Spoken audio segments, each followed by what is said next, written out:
Now, the BuckeyeXtra podcast with Rob Aller, Bill Rabinowitz, and Joey Kaufman from the Columbus Dispatch.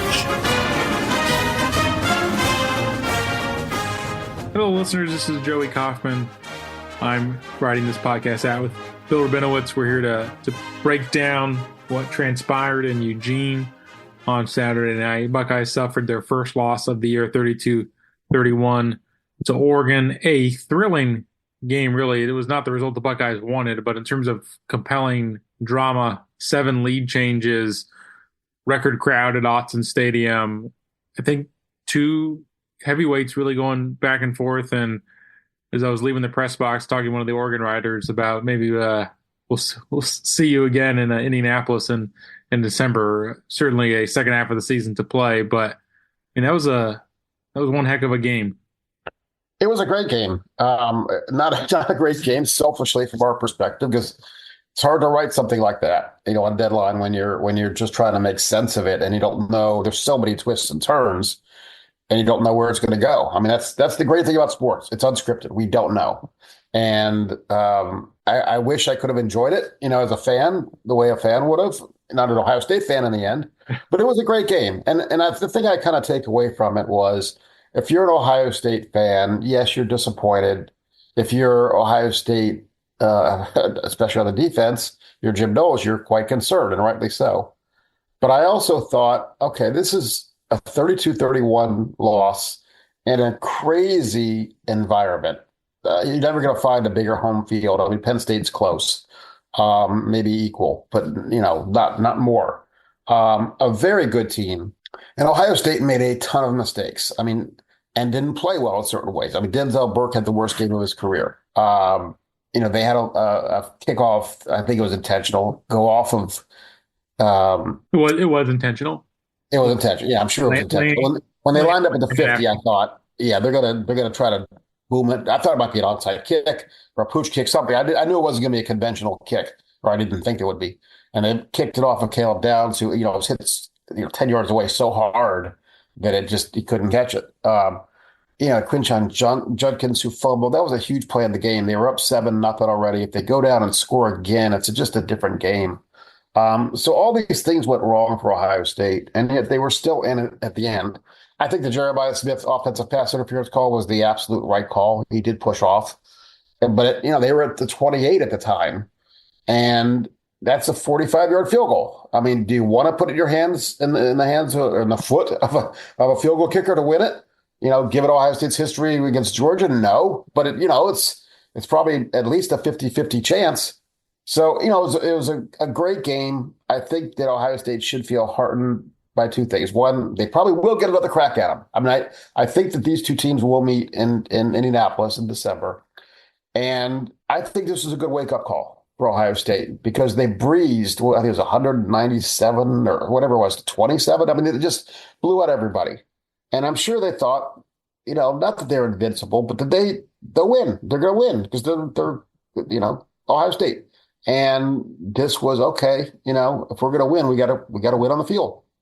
Yeah, I think certainly the way Ohio State was tested, or maybe not tested early in the season, did not always do them any favors. I think the offense got tested in some ways. Michigan State had a good front. Iowa certainly has a good front, but nobody really had anything close to what they saw from Dillon Gabriel and his wide receivers, Evan Stewart, Tez Johnson. I mean, that was, I think, certainly the matchup of the game, and where Oregon was able to exploit Ohio State. Coming into this game, Bill, we talked about this, how different Ohio State's defense was since 2021, and if they were going to beat Oregon this time, a big reason why was just going to be the 3-year defensive evolution.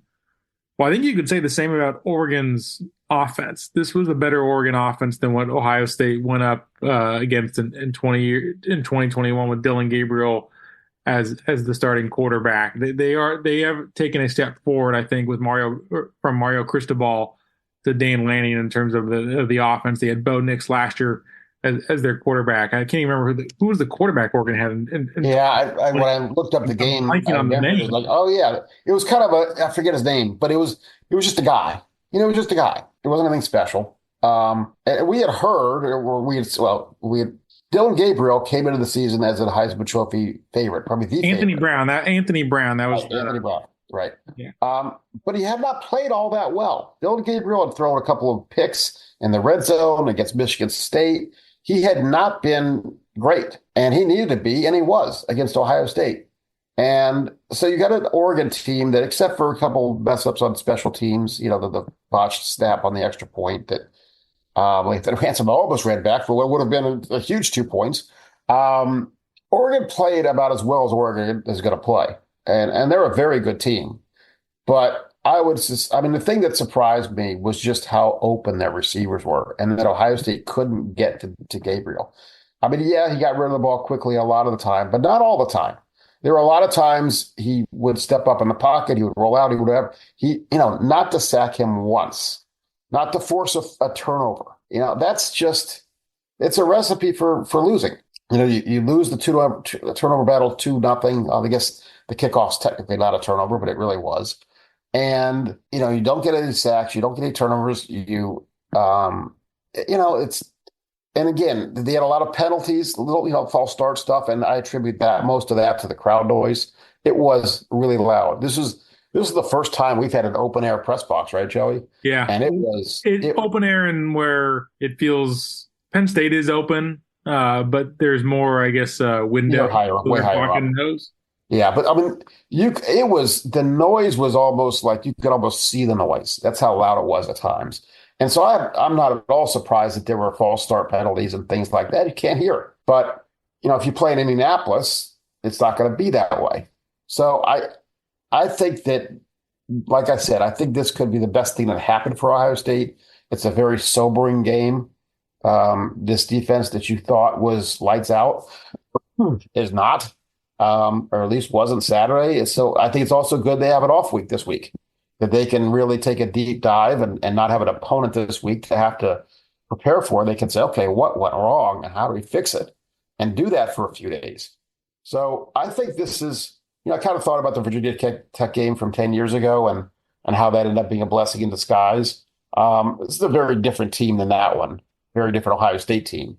And this Oregon team is a lot better than that Virginia Tech team. But the idea of losing and kind of getting slapped in the face can be a good thing for a team.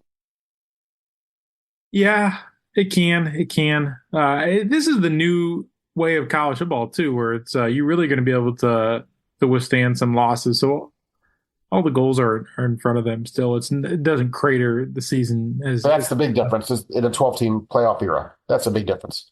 Yeah, so in terms of what is at stake, I don't really know. The most significant development in some ways was losing Josh Simmons potentially for the year. But in terms of the pure what's at stake kind of thing, it's more of a, I think big games for Ohio State are more revealing of the state of your team and a barometer.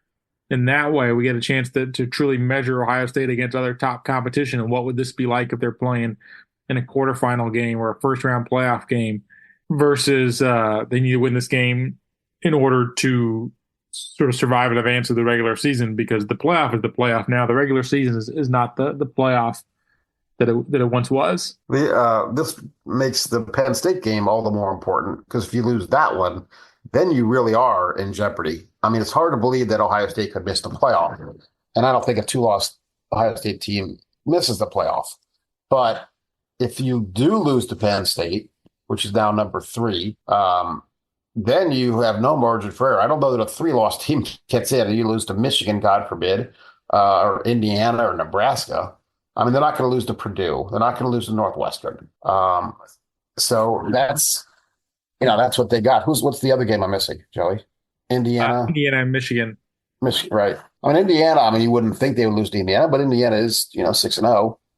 So, give them credit and we have to respect them. But, again, this is not that big a deal in terms of what it means, especially if you win out and then you play in the Big Ten championship game. But the Josh Simmons thing is a big deal, because I think he was probably the most improved Ohio State player this year. He went from a guy that, was, we know what he did last year. He came from San Diego State, didn't have after spring practice, had to adjust on the fly, had his ups and downs. This year he was nearly flawless. I mean, one website had a list of the top 30 draft eligible players in the game, and he was number 2 on the list, which surprised me. Tyreek Williams was number 1 for what it's worth. It was in the Athletics. But Josh Simmons, I mean, that's how highly he thought of he is. And to lose him, that's a big loss. I don't know whether if they in fact do lose him, and all Ryan Day said was they could lose him for the year. He said it doesn't look good in terms of him being able to come back this year, which I think in Ryan Day speak, it's rare for him to be definitive with player injuries. And when he was that definitive immediately after the game, when he went out on a limb that far, that did not sound good. I mean, and the offensive line was a question coming into this season. Certainly, offensive line depth was a question coming into this year. I think Zen Mihalski played admirably in relief of Josh Simmons Saturday night, but it's one thing to come in for a quarter or 2 quarters here and there. It's another thing if he's going to be the guy moving forward. We can get into maybe all that once we actually sort of sort out what's going to happen with Simmons. And so I guess we've talked about sort of what happens now moving forward for Ohio State. Let's maybe get into the game a little more. We talked about some of those early turnovers. We get into the last drive. That certainly, I think, drawing a lot of attention is the way things were managed late in the game. What did you think of Ryan Day's clock management, the late slide, Dan Lanning's timeout? There's certainly a lot to unpack in that last minute or so. I almost felt like Notre Dame, where I thought they were going to be able to do it. Also, as they did not. Yeah, as Oregon was driving, and obviously they just needed a field goal to go ahead, and the clock is running, and it's 4 minutes, and it's 3 minutes. I thought, once it got to like the 10, I thought, let them score. I think it was they were at the Ohio State 10 with maybe 2.5 minutes to go, something like that. And I thought, I'd rather have Ohio State not have to worry about the clock, to be able to drive down the field and have to score a touchdown than maybe have like no timeouts in a minute and get a field goal. So obviously Ryan Day disagreed. They actually, they stopped him at the 1 yard line. They forced the field goal with, I forget how much time was left exactly, but not a lot. And they had one timeout. I think Ohio State had one timeout. And, but they did. Look, they drove to the 28. And that's field goal range. Obviously, they didn't have a lot of time. And then you mentioned this. Oregon had deliberately, we think, pretty sure about this, put 12 men on the field, knowing that they would get called for it, but also having a 12th man on the field kind of helps. You have to defend Ohio State. And they are more than willing to give up the 5 yards and have the clock run from 10 seconds to 6 seconds, which basically means you get one play. I mean, you 6 seconds, you really are risking it. I mean, you can't do much. It's basically Hail Mary. And so Ohio State runs a play, and it was third and, after the Jeremiah Smith penalty, it was third and long, third and whatever it was. And Will Howard can't find anybody, so he takes off running, and then he slid. Honestly, the slide was irrelevant because it wasn't a first down. So whether he got down before the clock expired or not, they weren't going to get another playoff anyway. The thing that he probably should have done is just stayed in the pocket and just heaved the ball up, in the end zone. But I'm not sure. That was the thing. I think he probably thought he could get a first down and get down. Well, it was third down. It was third down when he was running it. It was third down. Yeah, but he couldn't get a first down. He didn't get a first down. No, but I think he was just trying to get close enough to kick a field goal. Well, I know, but he knew he only had 6 seconds to go and no timeouts left. So if he doesn't basically score or at least get a first down, and he can't run that far in 6 seconds, especially when he's. No, I think the thought was maybe you could run half the distance maybe and get there. But there was no time. So. But I think Will Howard was in an impossible. Yeah, I'm not blaming him. I mean, look. I know. I'm just speaking just broadly. I think it was in a possible situation. The call made sense where they had 3 guys lined up on the boundary or the short side of the field, and they were running a bunch of flood routes, and he was trying to hit somebody to gain maybe 10 yards. That was what they felt they needed to move into field goal range for Jaden Fielding. But that was one option they had there. I guess you could have tried Jaden Fielding for a 55-yard field goal.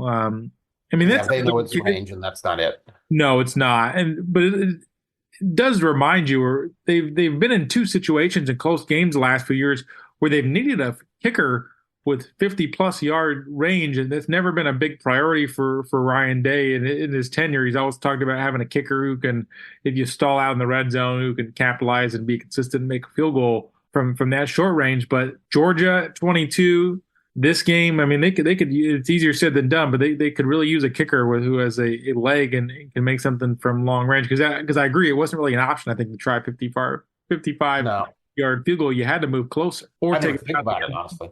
I didn't even think that field goal was an option when they, were at the 30. What was it, 38? I guess it was. They were at the 43. No, the 43. Right? So they were at the 40. Then they moved up to the 38. Well, with the penalty, moved it up. Moved it up a little bit. So yeah, 55. I mean, that's a really tall order. I mean, what they maybe. No, maybe it's not even 50. I think I'm doing the math wrong. Actually, I think it's wait, no, it was 38, so it would be a 55 yard at 17. The ideal thing to do would be throw a quick sideline pass, but obviously Oregon is protecting against that. They're not going to let you do that very easily. So probably the best bet is just to, a Hail Mary. But Will Howard did see. Look, the seas parted for a bit. I mean, he looked. There was nothing but green in front of him, and he thought maybe I've got as good a chance to run for it as I do to pass for it. If you were in that spot and were going to run from the start, I think you could have got it because he drops back and looks to his right. A guy flashes in his face. Then he takes off running. I had almost wondered before the play call even lined up if you would just try to hand off or run some sort of RPO to pick up 5 yards. But you have no timeouts. They had one timeout. That was the other issue. They never. Okay. They went into that last drive. You knew time was precious. You had one timeout and you never used it. I think that was I thought he used it early on in the first play. I mean, again, all this was a blur to me because I'm writing, and so I am probably the last person in the stadium to ask these things. Yeah, I would say you have in some ways one of the hardest jobs where you have to file something at the buzzer, which in newspaper speak that means like right when the game basically ends or in the minutes after, which is not an easy job. And I don't think I did it very well, but whatever. That was a brutal one that way. I mean, that's the thing about being a writer. It's such a different perspective. I'm just thinking about, doing my job. But so there were a lot of things on the last drive I missed. I was looking up to what happened. Obviously I knew it was important, but I've still got to write. I mean, you look at the last drive, there were so many things that just did not break Ohio State's way. The offense starts with, I think really it starts with the offensive pass interference call because they had moved the ball to the 28 yard. Yeah. Will Howard had made 4 straight completions. You think they're going to get a shot at a field goal there, at least to line something up. Then they get called with the OPI, and that probably was the right call, as you said earlier. But after that, by rule, the clock continues to run, and Ohio State did not call a timeout in that situation. It cost them about 6 seconds. The flag was thrown with 22 seconds left on Jeremiah Smith. The clock went down to 16 seconds before the next play. Ohio State just let it run. That might have been the spot to use the timeout or at least just get a play off faster. They were probably too slow, and they probably also did not want to burn the timeout, and they wanted to preserve it if you need it later on for a field goal. So I think that's how they got into that spot. Yeah, I thought they'd used the timeout early in the drive. I thought there was a sack or something happened. Wasn't there a sack on the first play or something like that? I promise you they did not. Okay. All right. I believe you. I just remembered it differently. So if they had a timeout, that's the thing. If they did have a timeout and they intended to call it, Will Howard nearly got down in time.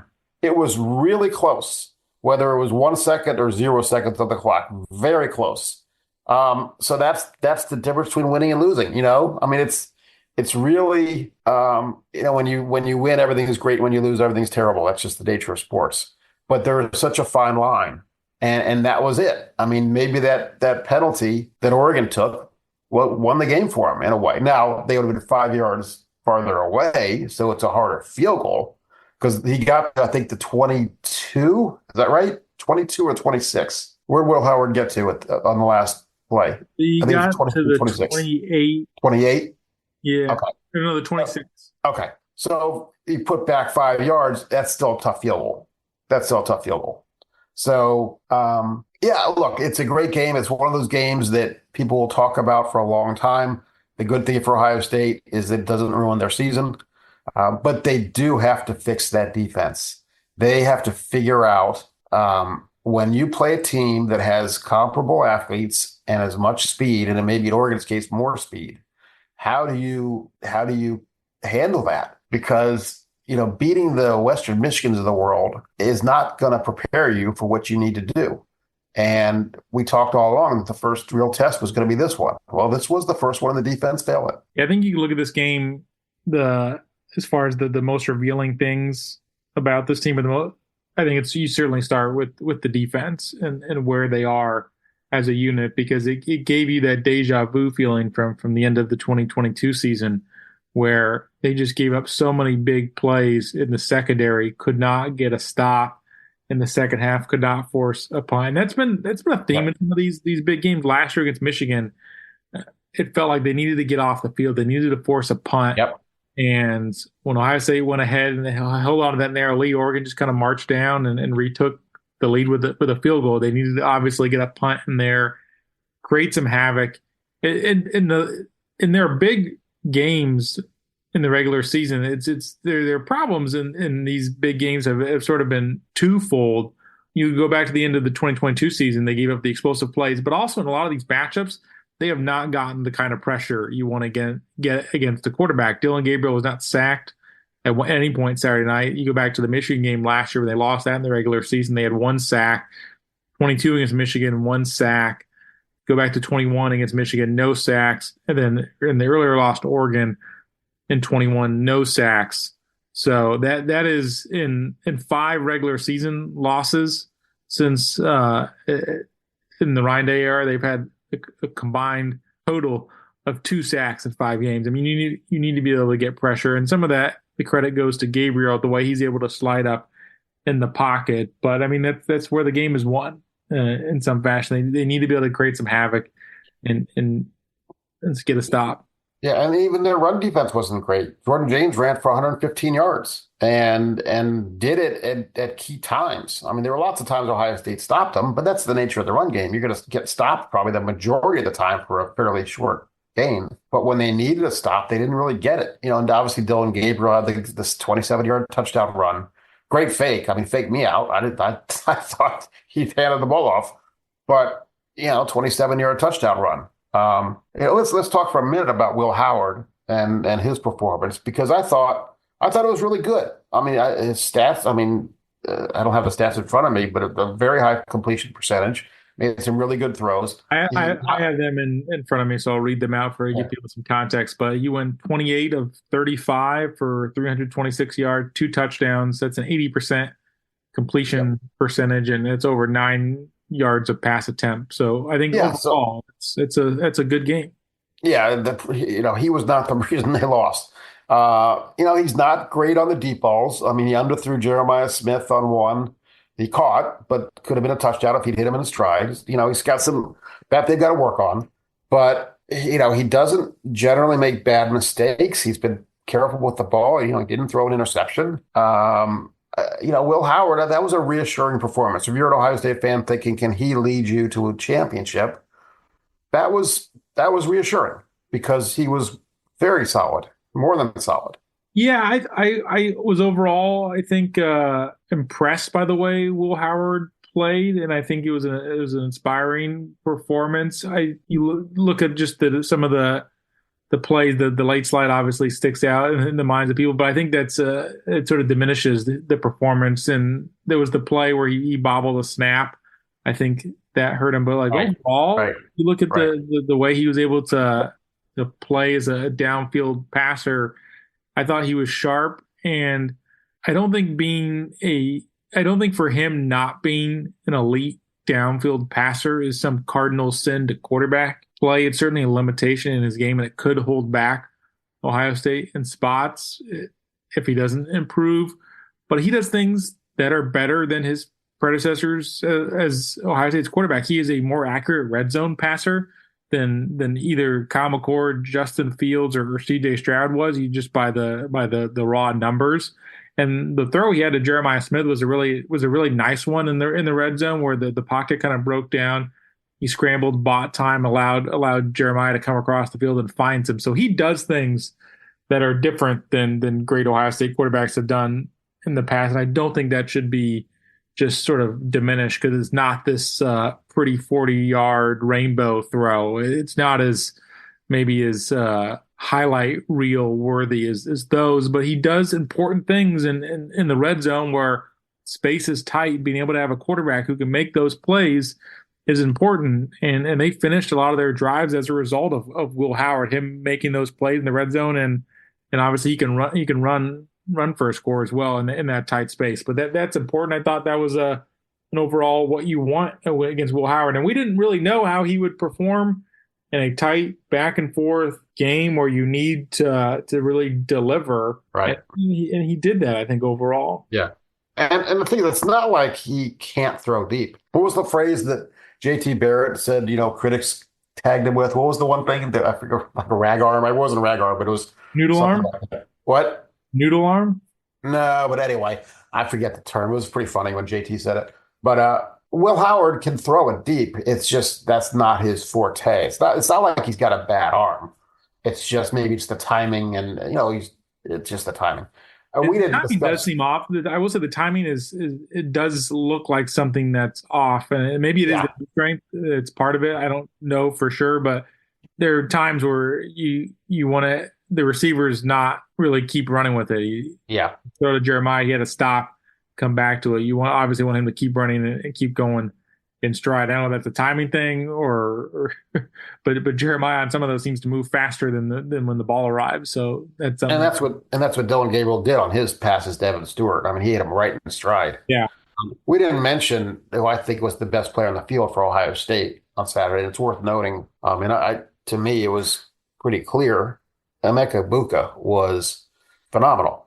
He didn't have like big catches in terms of yardage. I mean, I think what he was, 10 catches for 91 yards or whatever, something like that. Every time he was targeted, he caught the ball. He caught every pass, and a lot of them were third down conversions. And he is invaluable to this offense because he just does everything well. He blocks, he catches the ball. He's reliable, catches the ball. Remember early in the year, he had a couple drops, and we were like, what's that? We're just so unused to seeing it. So I thought Egbuka was terrific in this game. He was a sort of homecoming for him back to the Pacific Northwest. He's from the Seattle area. Really solidified his draft stock. I mean, that's a game that will, really help him. I mean, where I feel bad for Denzel Burke because that's a devastating one for him. I mean, hopefully he'll get other chances to redeem himself. But, he was one who talked last week about how excited he was about the matchup. Just was a bad game. I mean, and there's no hiding it when you're a cornerback. He had mentioned that even in September too, you want a matchup game to kind of see where you're at. And I did feel for him in that way because it was not. You look in the mirror and it was not a great game. I think you do have to be careful with some of the plays he gave up because there were times where there was no safety help or anything like that. So some of the calls really seemed to isolate him. You'd have to sort of walk through those sequences with Jim Knowles, but there were times where he was getting beat. There was nobody at least to help. And if Ohio State and Jim Knowles are going to dial up pressure in that situation, you got to be able to get home faster than they did. Yeah, I should point out I'm in California. I'm visiting my daughter, so I'm not doing a DVR review this week because I don't have a DVR to look at. So maybe I'll do one next week when I get back. I get back later this week. Maybe I'll do one over the weekend. I'll see if there's any interest. I don't know, but I'll watch it for myself because I want to see that as well. Anyway, I think we've probably covered most of it. I mean, we mentioned Ohio State's run game. Let's talk about that briefly. Ohio State ran for 99 yards in the first quarter and 42 the rest of the game. And, Travion Henderson had a 17-yarder and a 53-yarder, I think it was, to set up a touchdown, and then was almost never heard from again. You gotta have better balance than they had. And Quinshon Judkins had the fumble, of course, and really didn't do much all game. That was surprising and disappointing. I think you want to have more balance if you're Ohio State than they had.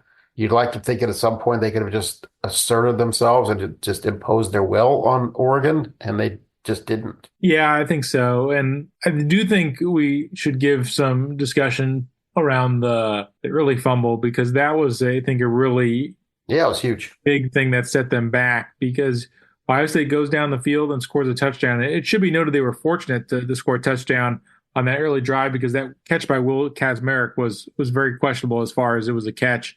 Ohio State was smart to get on the field and get the next play off before that could get reviewed. But they go down and score a touchdown. They get a stop against Oregon. They get the ball back. It is deep in their own territory, but you wonder if they get another drive here, they could really they could get a field goal or they get a touchdown. They could really take the crowd out of it. Even if you just get to your own 40-yard line and punt.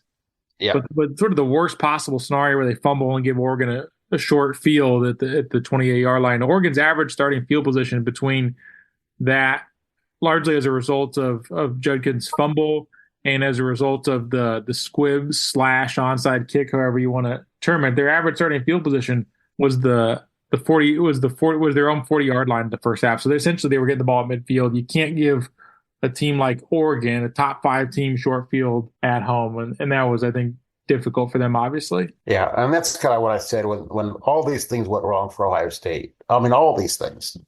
I mean, Quinshon Judkins, that was his first fumble of the year, I'm sure.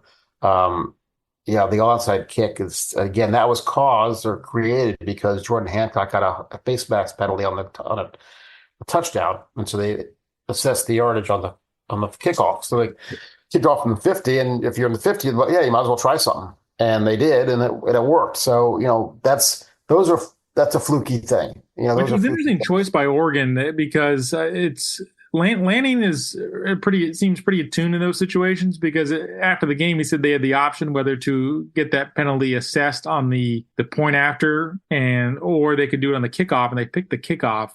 At the time, remember, they had lost out on a chance. They had an earlier PAT that didn't go. And in that situation, it's very conceivable you want to assess on the PAT to try to go for 2 and get a lead back and help yourself out in that situation. And they didn't. They tried to go for 2, but they went from the 3-yard line. They could have gone for 2 at the 1.5, and maybe that helps them out more. They tie the game. Instead, they go for the kickoff play to try to steal possession, and it worked. Yeah, I think that if they get the kick a line drive and it doesn't hit off an Ohio State player, then it's just, they probably pin them. That was the calculation, essentially. If it misses the guy, the squib kick, right, and you're not giving up all that much, it's sort of worth the risk. And they were proven correct. And Caleb Downs probably kicking himself for not catching it, but that's, catching a line drive kick 10 yards away. It looked like he tried to jump over it or avoid it that way. Yeah, maybe. I mean, right. Or maybe this should have been, a few yards farther back. Like playing dodgeball there. It's Yeah, you're right. Exactly. That's what it was. So anyway, I mean, it was a great game, entertaining game, as entertaining a game as we've seen from start to finish. Well, there's so much to unpack for a game like this too. You talk about the entertainment value, even that play in the first quarter where Ohio State or Oregon scores a touchdown. It's 7-6. They go for 2. The snap is bobbled. Yeah. Then they throw it and it's picked off by Lathan Ransom, and he runs it back and sort of eventually loses steam and gets tackled. But in a game that's so close like that, if he returns it, that maybe that makes the difference. I'd love to see who was in that, because there was a bunch of players. He had the cavalry with him. I wonder if there was somebody else that he could have handed the ball to, Caleb Downs or somebody. I don't know. I think somebody could have blocked for him better, because at one point, probably they get. It seems like he's got a crowd around him, and somebody eventually gets in front of that crowd too. Yeah, that is what happened. But again, how often do you practice that, right? I mean, do you ever practice that? You never practice that. Yeah, get it and go. I mean, it doesn't happen. It hardly ever happens. So there's no reason to waste your practice time is valuable, and you're not going to spend it on something like that. So anyway, I was going to say we should maybe close on the big picture a little bit. We talked about the stakes of this game not meaning as much in this era of college football with the expanded playoff, but you certainly hear from a lot of Ohio State fans, and there is a disappointment to losing a game like this. This was the first loss that they've had to a Big Ten team that's not Michigan. The loss to Oregon in 21 was when Oregon was a part of the Pac-12. So you get into this whole, I think anytime Ohio State loses a game under Ryan Day, you get into this whole larger discussion about their ability to win big games. And some of it I think is a little unfair, because if you sort of break it down versus top 10 versus top 5, well, the record against the top 5 isn't as good, but if you break it out against the top 10, it's still pretty good. They won at Notre Dame last year in a close game. They've obviously won every year against Penn State since Day's been the coach, and a lot of times in 2022 that was in a tough environment. So it is the playoff has sort of negated maybe the value of some of these big games, but certainly they can serve as a referendum or close to one of sort of the key figures in a program. Well, at a certain point, you just have to win one of these games, right? I mean, you could talk about the Clemson game in 19, the Georgia game in 22, the Michigan game last year, this one. Whether the ball bounces wrong or what, I mean, you gotta, I mean, as Day said, we want to leave no doubt. We don't want to have it come down to one play. And they have. And that one play or two or three has gone against them. And the Notre Dame game. It's hard for people. It's hard, I think, to just continuously cite the Clemson loss, because at a certain point, that was 4 years ago. That was this. It's almost 2 presidential administrations ago. 5 years ago. Yeah. No, I agree. But it's, win one of these. Yeah. But it's, they're trying. I mean, it's not for lack of effort. To me, the real red flag, 2 red flags come out of this game. One is losing Josh Simmons. And the other is the defense did get exposed, and they have to figure out how they, as you said, get stops in big game, get off the field in these big games when they need to, create havoc in these big games when they need to on defense. It's one thing to have the statistically best defense in the country. Whoop-de-doo. I mean, because you're doing it largely against teams that you're not going to be challenged by. The measure is whether you do it when it matters. And they haven't yet. They just haven't. And so that's going to be where the spotlight is and should be. The offense did enough to win the game. I mean, could have done better. Of course, they could, fumble and whatever else. But, this defense had given up 7 points a game. And they gave up 300 more yards in this game than they'd averaged in the previous games. Now, obviously, Oregon's a much better team. But you've got to be able to come through on defense. And I'll be curious what Ohio State's essentially off this week in terms of media. So we'll find out next week what they've worked on, what they're doing. They play Nebraska next week. And so, that's going to be a bit of a test. Nebraska's certainly a better team than they've been, but it's a game Ohio State should win pretty comfortably. And then you got Penn State. And then, we'll figure it out. Penn State's not nearly as explosive on offense as Oregon, but they're number 3 team in the country. And it's a very tough environment. So they'll get another test soon enough. Yeah, I think so. It'll be a while, though, before they face a skill position group as good as they won't. They won't. Unless it's the playoff. I mean, it's Oregon, Texas. Those are the teams you can count them on one hand. Yep. That have as good a collection of receiving talent as Oregon has. So I don't think. I think this is going to be a rematch. I think that. I mean, assuming that Ohio State beats Penn State, Oregon does not play Penn State. Is that correct? That's correct. Oregon plays Michigan. Okay. I think Oregon will win that one, but Oregon does play Oregon does play Purdue this week. Oh, geez. On Friday, right? On Friday. They're going to West Lafayette on 6 days rest. That is sort of your Big Ten initiation right there. Yeah, I guess. I don't know if that'll be the house of horrors for the Ducks as it's been for Purdue's too bad, but hey. Oh, they had a crazy. Not that I want to get off this on this subject, but Purdue had a crazy game with Illinois. They were getting crushed, and they came back and basically blew it in overtime. Anyway, I think that about wraps it up. We'll have much more to say early next week when everybody reconvenes in Columbus and we find out what they've done to correct what went wrong. And they called it an improvement week. The first time they had an off week. Maybe this is improvement week part 2 or a big improvement week. Yeah. All right, everybody. Thank you for listening, and we'll talk to you soon. Thanks, everyone. Be sure and subscribe to the Buckeye Extra podcast in the iTunes Store, the Google Play Store, or on Stitcher.